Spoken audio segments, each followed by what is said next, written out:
El tema de adenomiosis es un tema corto, pero muy interesante. Vamos a revisarlo y es muy interesante porque puede ser de difícil diagnóstico, sobre todo si no pensamos en esta patología y puede asociarse con otras patologías como la miomatosis, ya lo platicamos en la clase anterior. La adenomiosis es como un crecimiento del útero, una hipertrofia del útero por presencia de restos del mismo endometrio hacia la profundidad del músculo. Es el equivalente de endometriosis en donde sangre de regla sale de la cavidad. Aquí no sale de la cavidad, sino se mete al músculo del propio útero.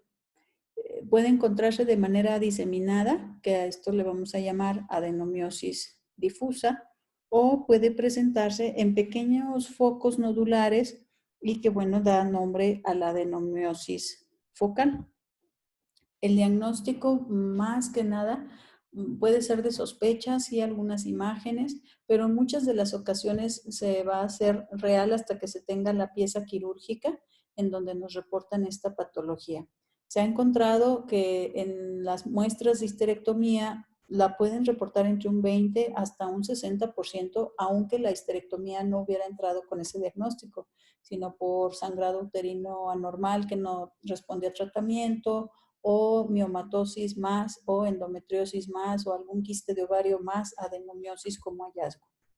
En el examen macroscópico llama la atención el crecimiento generalizado del útero, pero no mayor a un embarazo de 12 semanas. Esto es como si el útero se inflara, pero su contorno es uniforme. Esa es una característica anatómica de la adenomiosis. El crecimiento es regular, como si se hubiera inflado básicamente. Y es un útero blando, a diferencia de la miomatosis, que puede haber crecimiento del útero, pero el útero está lobulado duro, porque el mioma es duro. En el caso de la adenomiosis, no, es un útero sí aumentado de tamaño, pero blando. Este es un útero con un corte sagital, en donde podemos ver incluso una asimetría de las paredes uterinas. Vean este grosor antero-posterior y este grosor, que incluso aquí pudiera ser o un nódulo o pudiera incluso tratarse de un mioma. Sería cuestión de ver el reporte de patología. También la coloración de las paredes se va a cambiar, es un color rojizo. La superficie uterina miometrial es como esponjosa y puede haber áreas focales de hemorragia. Los focos ectópicos de glándulas y estroma se van a originar de un defecto, o una de las teorías es eso, que se van a originar de un defecto de la capa basal del endometrio que permite que esto se invada. Vean aquí también, hay la asociación, vean este grosor de pared con este, es un útero inflado, pero regular, liso, abombado, como amarillento o puede ser rojizo y puede asociarse con miomatosis. La patogenia es una invaginación en el sentido inferior de la capa basal del endometrio hacia lo que es el músculo. La interfaz endometrio-miometrio carece de una submucosa intermedia y esto permite que ese endometrio entonces se pueda ir a profundidad e invadir el miometrio superficial. Existen teorías de por qué se presenta esta patología y hay quienes dicen que existe una debilidad del miometrio por embarazos previos o por intervenciones quirúrgicas previas. Otros dicen que es por una actividad inmunitaria inadecuada que permite esa invasión del endometrio hacia el músculo. Es más frecuente en mujeres en edad fértil y tiende a regresar después de la menopausia. Entonces, la adenomiosis también va a ser en pacientes en edad reproductiva. Hay teorías incluso que hablan de una metaplasia de Müller, de ese tejido pluripotencial. Lo que sí es real es que se asocia mucho con mujeres que ya han tenido hijos.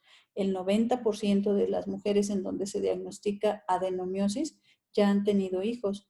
La edad en el 80% de las mujeres va a ser entre los 40 y los 50 años y entonces ahora que veamos sintomatología también podemos considerar dentro de los trastornos de sangrado en la perimenopausia la posibilidad de que se asocie la adenomiosis a estos sangrados abundantes. Puede acompañarse, ya lo comenté, con otras patologías dependientes de estrógeno, llámese miomatosis, endometriosis o incluso asociado a cáncer de endometrio. 33% va a ser sintomática de estas pacientes. Esto quiere decir que solamente una tercera parte de las pacientes tienen síntomas y por eso es que se encuentra más a veces como hallazgo que como causa única de sangrado.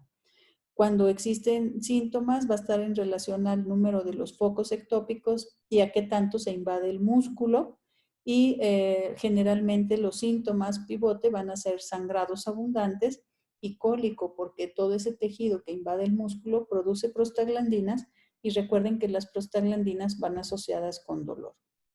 La menorragia entonces como mayor vascularización y la dismenorrea por mayor producción de prostaglandinas.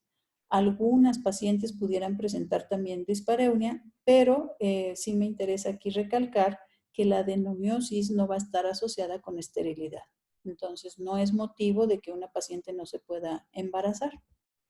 El diagnóstico diferencial por el crecimiento del útero, pues tenemos que considerar si solamente es un hallazgo clínico por exploración física, pues lo que haga crecer el útero, en este caso hay que hacer diagnóstico diferencial con miomatosis, por la presencia de sangrados abundantes, descartar, sobre todo si es un paciente entre 40 y 50 años, descartar que pueda tratarse de una hiperplasia o de un cáncer de endometrio, y por el dolor, descartar que se trate de una enfermedad pélvica inflamatoria.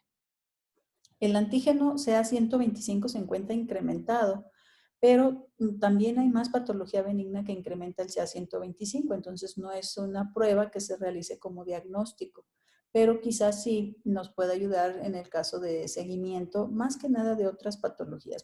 En adenomiosis no hacemos CA125 de rutina, a menos que estés viendo adenomiosis y aparte quizás un tumor de ovario o alguna otra patología, ¿no? El CA125 va a estar elevado tanto en adenomiosis como en mioma, como en endometriosis. La enfermedad pélvica inflamatoria y el cáncer pélvico va a incrementarse a 125. Un estudio que sí puede ser de utilidad para diagnóstico y para diagnóstico diferencial es el ultrasonido. Pero el ultrasonido transabdominal no permite identificar totalmente los hallazgos que pueden ser muy sutiles. Entonces, pues a lo mejor para descartar que no haya alguna otra patología y quizás medir las paredes del útero, ver como la textura del útero pueda ser un apoyo para la sospecha. En el ultrasonido transvaginal, en la adenomiosis difusa, se va a encontrar una pared del miometrio anterior o posterior, cualquiera de las dos, más gruesa, como lo vimos en esas imágenes de las piezas quirúrgicas, en donde la pared, una de las dos, está como mucho más ancha que la contraparte. Y también va a ser un tejido que dé una imagen heterogénea o puede haber los quistes o puede haber una imagen que como jaspeado le llaman. Entonces, esto es el útero. Vemos aquí todo el útero, igual sus límites. Vemos que no hay miomas, vemos que la pared está lisa.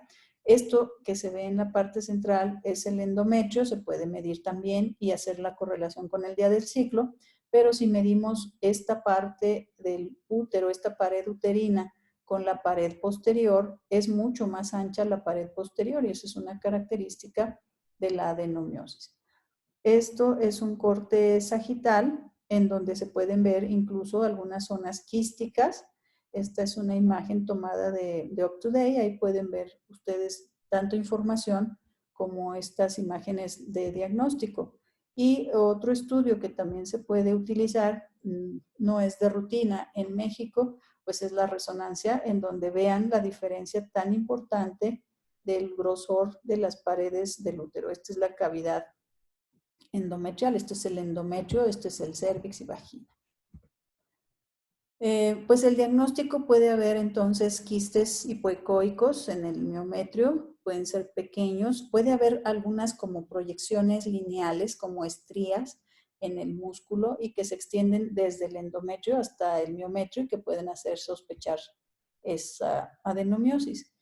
Puede incluso, si están asociados en nódulos, se pueden identificar en algunas ocasiones muy bien con los nódulos, aunque sus bordes pueden ser poco definidos puede haber una forma elíptica en lugar de globular y un efecto mínimo de masa en el tejido circundante, ausencia de calcificación y algunos quistecitos.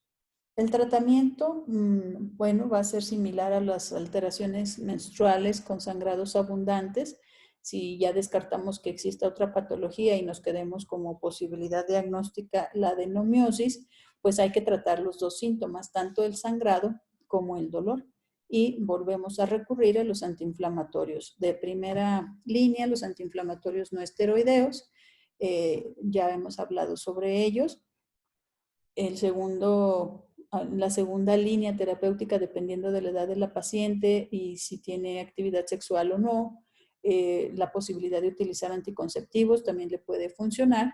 Y otra es a base de progesterona. La progesterona hace que el endometrio se haga muy delgadito y la paciente, por lo tanto, produzca menos prostaglandinas y menos cantidad de sangrado, ya sea progesterona inyectada o puede hacer con un dispositivo Mirena que libere progesterona.